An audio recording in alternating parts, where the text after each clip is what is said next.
Hi guys, hi everyone, and welcome to this SUSE QE Tools session. Today we have an open conversation session, so maybe you have a hot beverage like I have, enjoy that, and I'm open to hear from you guys if you have any questions, if you want to hear about something, if you want to share some ideas that you have regarding the work that we do, happy to discuss it. So, anything from you?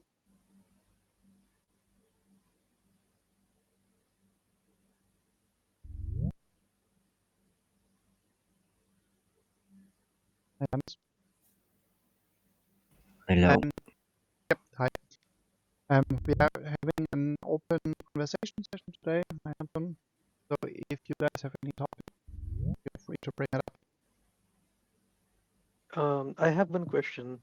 Sure. So recently I came to know that we are trying to support the maintenance tests on our OpenQA. Can you briefly shed some light on the challenges that we are facing in QE tools to support this maintenance tests?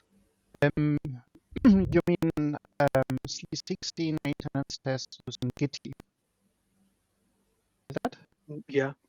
Yeah, because I mean the support for maintenance test is there in general. Let me share my browser here. So what we currently have on our backlog is we just concluded one saga yesterday. I will present the details and results about that in one of the later workshops. So what you mentioned is basically regarding that saga support, switch to Gitty for SUSE-based product. And the idea there is the following, that since some years a project is going on, and I think you can also read details on news OpenSUSE.org. Project halfway there with Git workflow adoption. And that one, of course, refers to OpenSUSE, but basically mirrored to that, the same is going on within SUSE, where the one cornerstone of the workflows building the product is the OpenBit service. It's the same for OpenSUSE and for SUSE internally, right?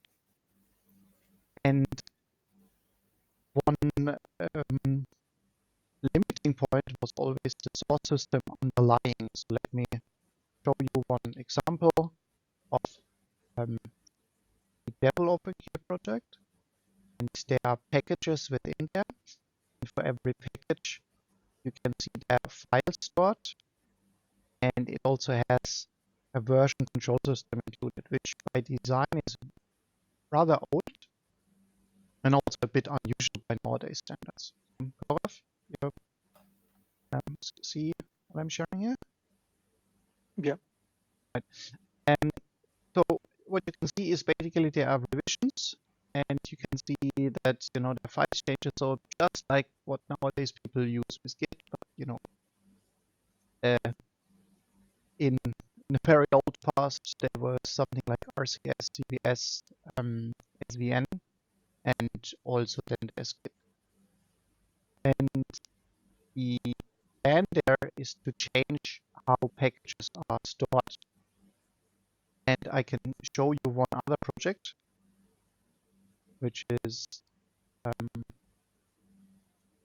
several languages Perl, because that one mentions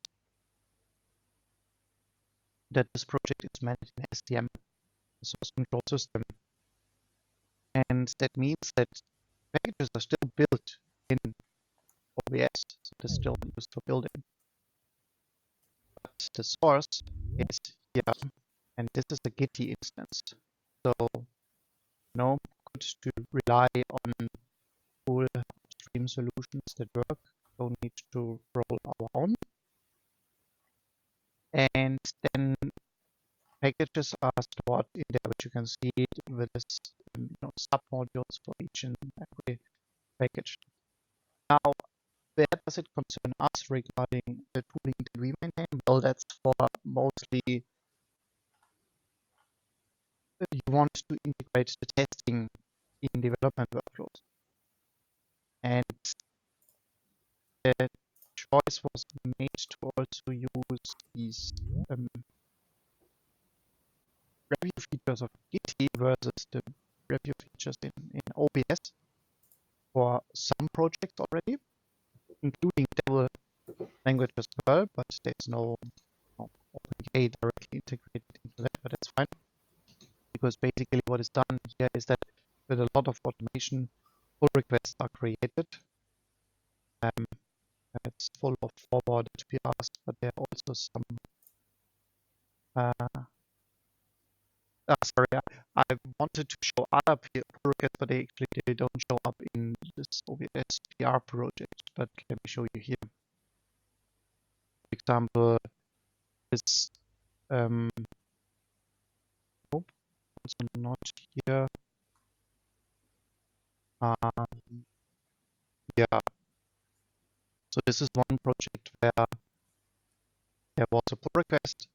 You can see in the pull requests that you should just change it. Now, where would OpenK come in? It would come in here in this project. There is just reviews by human operators, but in other projects there is integration from more automation. So the review is done on OBS. Here the review is done on the Git instance. Okay. Yeah. And that's where the obvious request came in, where previously the review itself for SLE maintenance requests was done using OBS. So there's one component called QEmbot. And QEmbot was basically taking a look on where are open requests, read them, trigger OpenK tests, and if OpenK tests are fine, get back the result. Right? And for that, we also have this visual component QM dashboard. And I can show one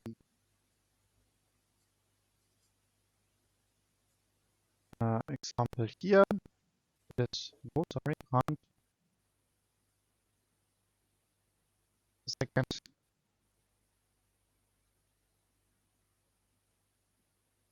Now, so all those incidents which I'm testing, right? And for each of those incidents, there are release requests behind, which were previously on OBS, and nowadays they are in Git, not sourced open source org, but sourced SUSE QE. Basically, the principle there is the same. So the request that stands is for that to be integrated with OpenK in both way directions. Challenges are as often in the details as in reading open pull requests from Git is not that complicated. That was not quickly, but then how the review is conducted exactly, and where do you get the build results from its assets? That one was a bit tricky. Okay. Yep. We had one workshop session where Marius also showed a bit more details.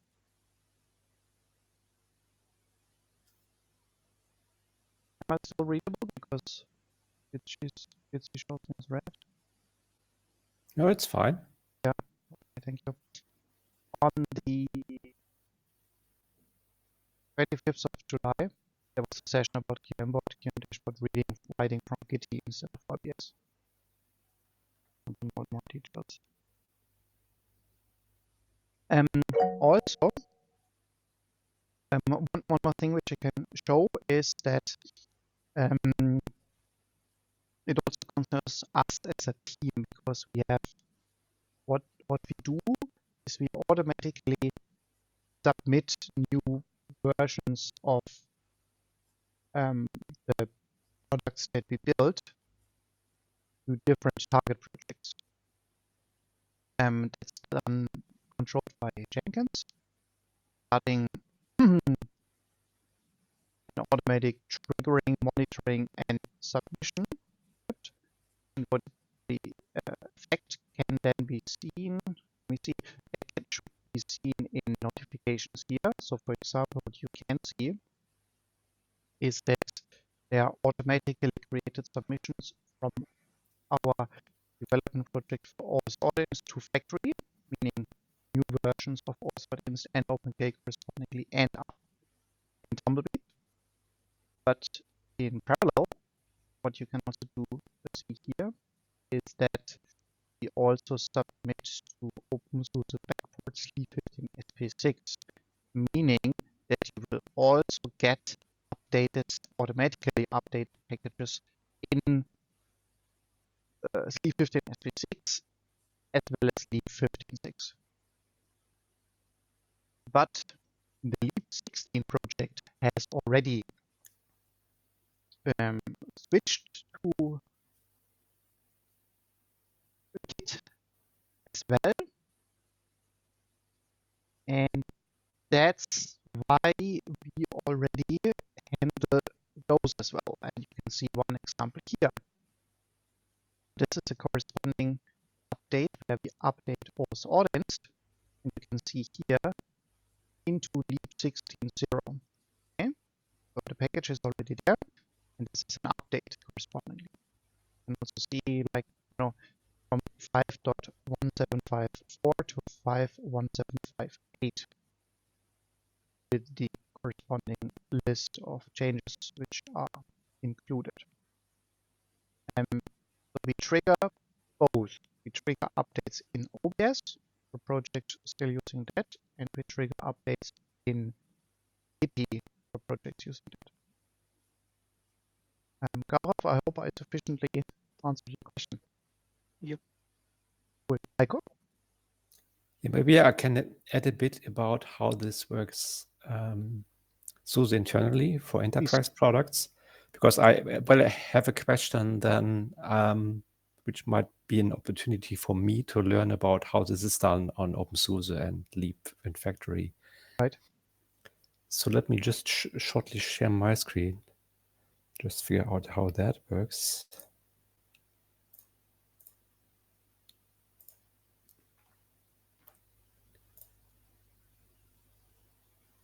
So it's a bit blurry. It's getting there. Okay, it looks good. Yeah, go ahead. I will not move much, but all right. So for the internal Git instance source SUSE.de, we have a continuous development, a pool of packages, which is then to be the base of the next enterprise product. So all these packages live in this pool project. And when there is a change on these packages, we get a pull request that does not yet trigger OpenQA. But what does trigger OpenQA is that when our maintenance and security team wants to have these changes in any of the developing or developed products. So then basically they have a pull request from the pool into this products/space, for instance. I assume packages in the pool are just source packages. There are no build results related. Exactly. And same here. So source SUSE product/ is just a source project. But what is special here, it is not, at least for 99% of what you see here, these are not packages that live there, but they are linked against packages from pool. So it's used for controlling what comes into the product and what is just in the pool. And when there's a change being requested to come in from the pool into the products, we get these pull requests. And then we test these pull requests, so isolated package updates in OpenQA. What we can also see here on the top left is that this is product/ and it has a branch. I know it has one branch, which is 16.0, But I assume this product will have then also a 16.1 branch if the product Yeah, will be in development. right, and it has even the 1599. So this our currently preparation project for the maintenance pipeline of SLAS. Yeah. And others will come here as well. So basically, this is how that is controlled. And once that we are fine with these pull requests and have run our tests from all of these pull requests, then a product increment is being created, which is then targeted to be released anytime soon. So as soon as we have the test results and we are fine with that. And that gives me a question. So do we have this extra step of creating product increments for Leap or Factory? Oliver, do you know? I don't know. so for I can Factory, answer that if you want. yeah, for Factory, Yeah, sure, I would please do. assume not yet, right? For So- Factory, not yet, because Factory is not migrated to Git due to some missing features, mainly staging. Leap has done the switch and behaves exactly the same as this. Except most of the stuff you actually submit to Package Hub and not to Leap. That's a bit special with the Leap setup because it gets binaries from SLAS and from Package Hub, combines this, adds branding, and then it's called Leap. That's a bit special. So the product integration goes to Package Hub on the Leap side. Okay, thank you. Right, I think I have already seen that because I referenced this pull request, which is updating the audience package in the pool, but I think there was also those forward. Their automatic forward is created to get it into the product as well. Indeed. Yeah. Yeah, and I wanted to mention one challenge that we have with this setup of Kitty on one side and the build service building this stuff on the other side is that when there's a pull request, at the moment, it's not guaranteed that the building finished successfully and all the things that we would need for testing are basically built and published in repositories. So that's currently a thing that we fight and that we need to somehow resolve, especially on these packages that build for a long time, like Rust or kernel or LibreOffice, you name it.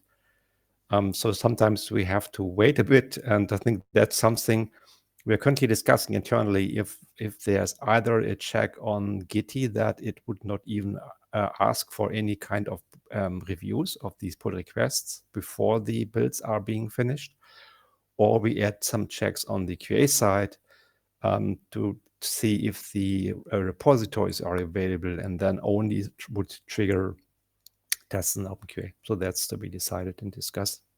Yeah.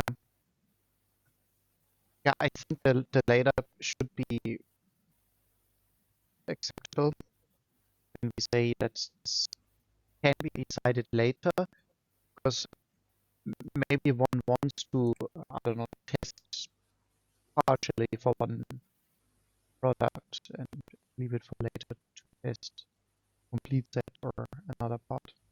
Yeah, and it wouldn't harm to have both of these checks. Yeah.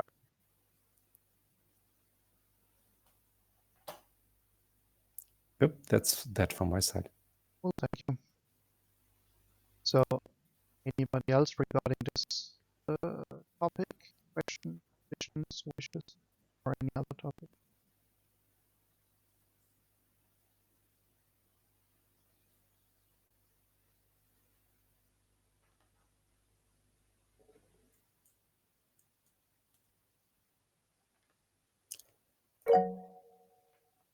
I do have a question.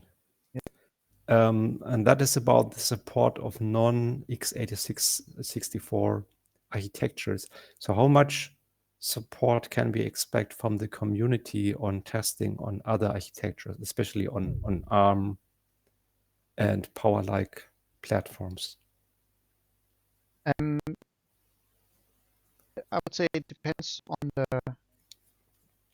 product, but in general, my assumption would be that we have very strong coverage on x64 which is also more approachable for anybody that wants to reproduce something. And for our PC as well as S390, there is a smaller set of automated tests using OpenGA, using basically the same tests that we all run for product development for C, Leap, Tumbleweed, all that. But also, well, rather stable, I would say. Which also includes support of 32-bit. So, tests are there and they are ensuring that basic functionality is still ensured. And I would say in general the quality of test review on OpenK OpenSUSE.org is rather good. But Gustav, would you agree with my assessment there? Yes, basically that's exactly it. PowerPC and S390 are underrepresented. RISC-V is ignored. The others are sort of okay. S390 luckily has a very small test suite. It's only 4 tests, so it almost always passes. Right. But we of course also don't really know if that's true. I think we can see it already from the top. This is just the next page of OpenK OpenSUSE.org. So we can see tumbleweeds, and one has to take care how long the build bar is. And you can take a look on the ratio of the green versus red and such. But also you can take a look here on the icon, so we can see that tumbleweed by definition is I would say it always has a perfect review score on OpenK. And the reason for that is because otherwise tumbleweed wouldn't be released. So this is ingrained into the release process, unlike SLE, where the test scope is like 10 times larger, but also the ratio of failed is larger because there's many more parts included in the testing which cannot or couldn't be stabilized at that point, but also the release process is not that much automated. So Heiko, what you can see here is that AH64 is also well represented with a really rather big number of test scenarios covered. There are more failures, and you can see that there is not a published icon everywhere. So there are like this snapshot wasn't released, probably because the red bar was stronger, but published in before. So this works. We can see that legacy is reviewed. So this is a good sign. And we can see PowerPC has a same as 32-bit, much lower coverage as here, multiple skips, and I would assume that. Yeah, but those skips are actually OpenQA's fault because the workers somewhat disappeared. Yes, there's a problem with the PowerPC workers right now, but you can also see that there had been some published of a snapshot some days ago. And then we can take a look into RISC. It actually also says published, but this was 12 days ago, so I assume there is even no new builds available for testing. And for S390, we can see that this is a really minimal but very stable test set, which normally also causes the builds to be published. Yeah, my question is shooting in this direction of how much domain knowledge on these other architectures do we have in the community, or let's say in general outside of SUSE, and how much of this domain knowledge maybe in percentage comes from internally? On ARM, we work together with Guillaume Gardet. He works actually for ARM. So I would say we are very well covered in the community. Of course, we would like more people than one actually doing all this stuff, but at least we have one dedicated and paid. Legacy, well, it's just Intel platform with 32-bit. That's not really a problem. when it comes to power and S390, we are totally underrepresented. So basically, any kind of questions, we have to rely on SUSE. Yeah.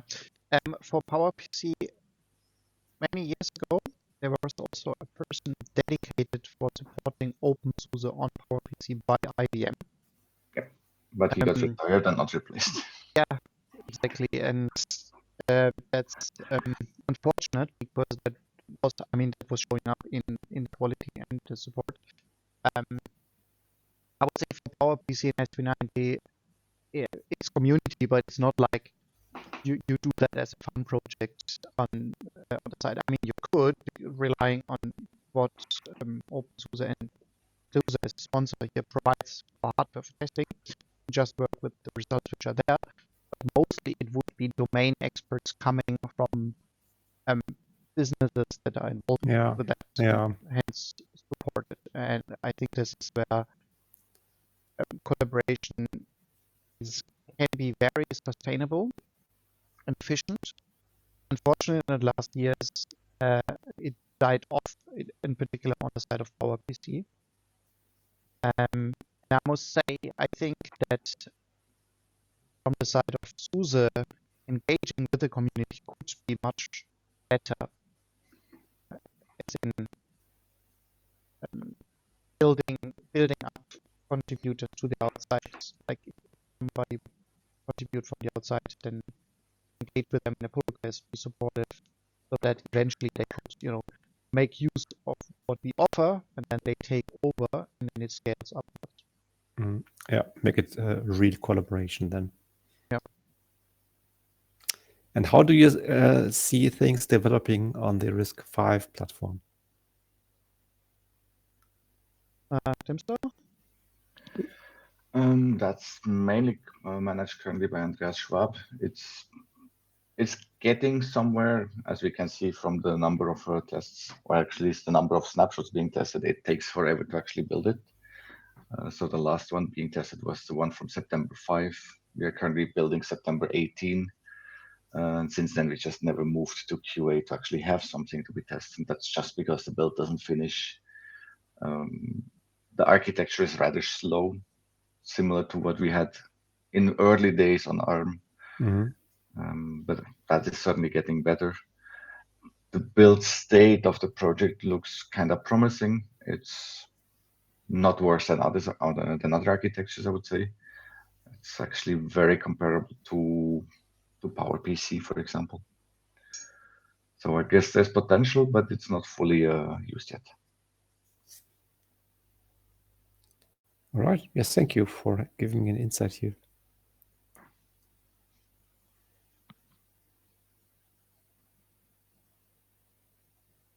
Okay. Anything else from you guys?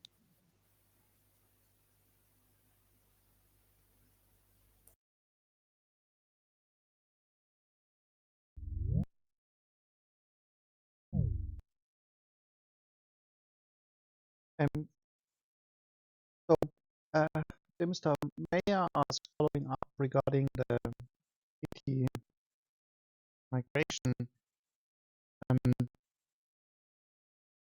there is preliminary support for OpenQA in the C maintenance process in Gitty. Do you think this would be a replacement? Something like this approach together with the other parts, which involve staging, would be what you need for factoring? It will certainly build upon that. For us, the larger part really is the staging. So we actually can build a test project with all the changes and then throw that at QA. But even that will be based on a product pull request in the end. So the setup will be very similar. Yeah. I think it would help some of the guys in my team, or it would help me, or it would help us to have a better understanding there of what would be needed or what is required, so that we don't develop, let's say, a hard-coded C maintenance workflow support, but we keep it generalized so that it can also work for what is necessary for supporting any kind of factory staging process. Would you be able to share more, maybe later also asynchronously, any kind of example project, dummy pull request, tickets, laying out the plan, anything like that? Do you have something? At the moment, all that Gitty can do is just what we call so far ADI staging. So it takes one package, stages it, tests it, and blah blah. But we can't really do yet is like integrating a whole KDE stack with 300 packages and hope that this all goes together. Right. And have this inter-tested together. That's something Gitty does not really help us with yet. So before we have this process set up, there's not much I can throw at QA. I understand. Do you have a ticket which I could follow so that we can see when that part is done and the next experiment? I'm not sure if Adam is following with tickets there. If you I find can anything, find one, yeah. I would be happy if you can reach out to me. Thank you. Absolutely.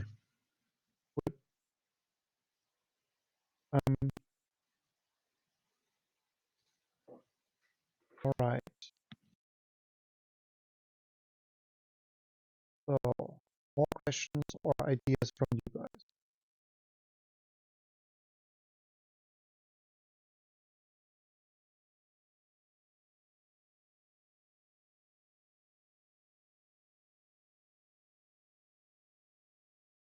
Looks like not.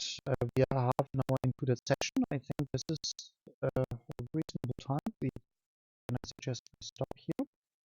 I will just check. I will share what we have as upcoming.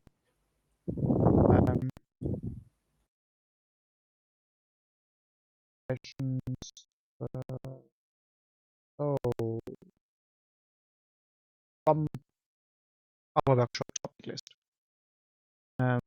We are here, cover the open conversation. The next time we would plan the workshop skipped due to common public holiday. That's the national holiday in Germany. So multiple members of the team are not available. We'll skip that. I will present, or we will walk over the roadmap of what we have accomplished in the past months at the next time, then in October. This can actually cover a lot because due to a lot of summer holiday and such, and also because we didn't have recording from the beginning of August. This roadmap session can include a lot of things that we have accomplished in the past months, and also then how we plan to go on. And the end of October, the 31st, Halloween, I just would like to present or discuss with you how we handled the recent NPM security incidents, which you might have heard or read about, and how they impacted us and what we did about that for our products. Then on the 14th of November, I would like to present the results of OpenKey for SUSE customer saga, which we finished yesterday. The 28th of November is still open for topics, so if you have any proposals or wishes, please reach out to us. We would be happy to accommodate that. On the 12th of December, we will do another concluding roadmap session, which again covers that 2-month period in between here, and then it's the end of the year already, and we will have its last one skipped due to common public holiday and start fresh into the new year 2026. Okay, so until the 17th of October, thank you.